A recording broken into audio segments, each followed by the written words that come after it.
All right, students, so talking about exponential functions here, I'm going to go through the first two problems of your homework so you have a sense of how this is supposed to work. If you remember from most of the year, we were talking about y equals mx plus b, where m is the slope and b is the y-intercept. So that's for linear equations or straight lines. Now we're talking about exponential functions or curved lines here. So we're going to be using y equals b times m to the x. Same thing, b is your y-intercept. And m, we don't call slope anymore with exponential functions, but it is very similar. We'll call it the growth rate, Okay, so here's the two equations. Today we're going to be comparing linear and exponential equations, looking at graphs and seeing if we can write an equation from the graph.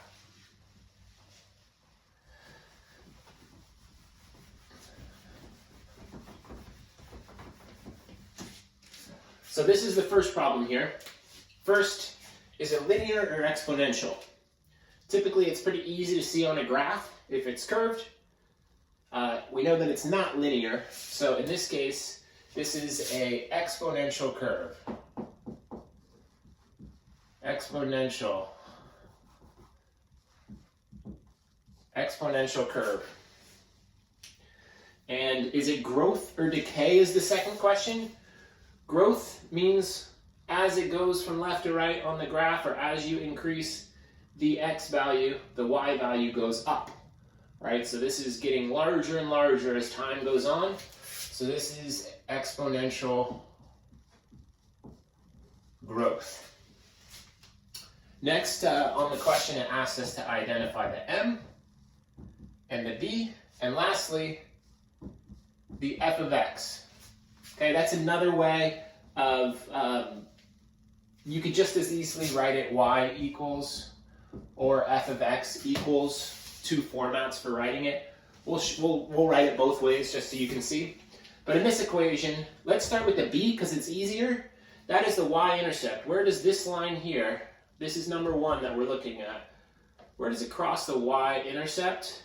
And that crosses right here at that point 0, 3. When x is 0, y is 3.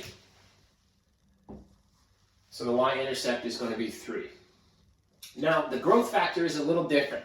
That says each time we go one across on our x, how much do you have to multiply the y by? So it goes from, I'll just draw a little chart here. T-table, it goes from 0.75 when the x is -1, the y is 0.75. When the x is 0, the y is 3. And when the x is 1, the y is 12. So what do we have to multiply this by each time? So 0.75 times 4 is 3. 3 times 4 again times 4. So each time we're multiplying by 4. So the next one, if we were to go to 2, would be what?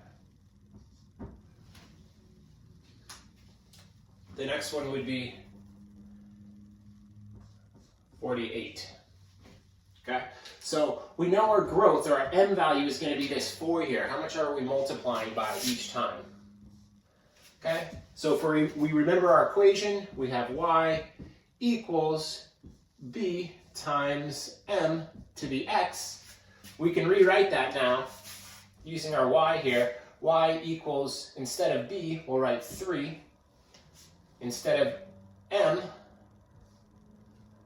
we'll write 4 to the x. Okay, same thing if we use the function notation here. F of x is going to be 3 times 4 to the x. Okay, so that's number 1.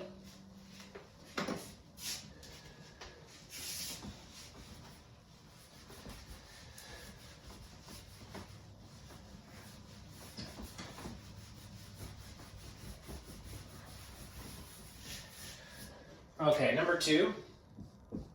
I think we have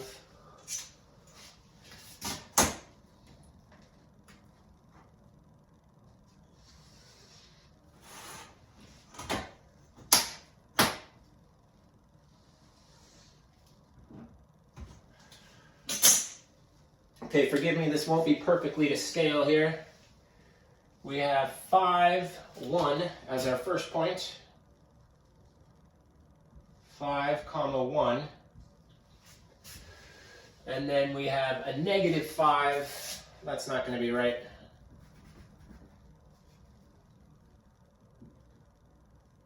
Five, 1. And then we have a negative 5, negative 5.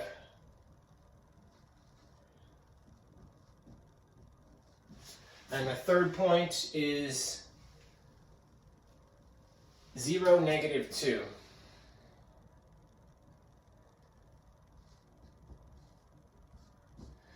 Okay. I'll do my best with the ruler here, but we aren't working necessarily with optimal conditions.